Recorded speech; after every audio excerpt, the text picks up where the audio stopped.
Today, we're gonna discuss home living adaptability to a wheelchair user. You have to consider the height of your seat of your wheelchair.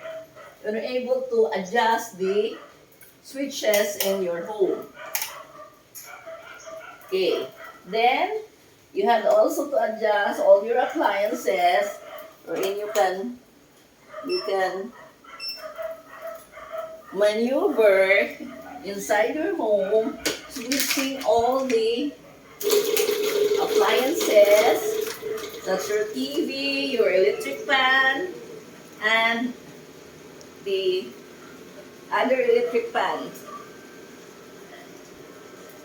Although I'm just renting in this place, this is really adaptable to a wheelchair living. This door is a sliding door for easy opening, closing. And then we're gonna have the switches in the room still can be reached by my own height. Then we're going to the bathroom and the toilet.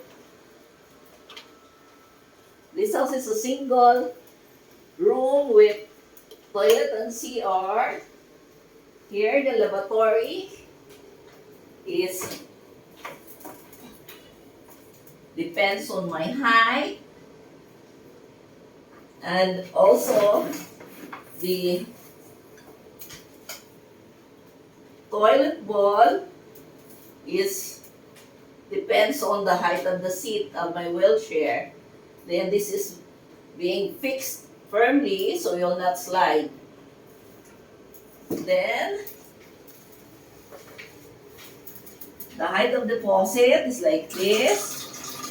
Easy for lifting, and also the shower can be reached by my height. Okay, going back, we go to the bed. The bed is the same. It's the same with the height of the wheelchair. So this is just a thin portion because I have scoliosis. So you need to sleep flat in the room. Then we go to the kitchen.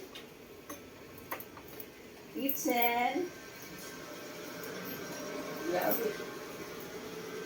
with the fridge. This can be reached also by my hand, and also the switches. Okay, that's the switches. Then we go to the close one door, close main door. Sa labas mo isa. No, this one. Isang door. Gate yan. Door. This is called door. Okay. This door is also designed for a wheelchair user who has a bad hand, so it can easily grab like this. Okay, so that's the adaptability of a home to a wheelchair user. Even though I don't own this place, I'm just renting this. It is adaptable to a wheelchair user.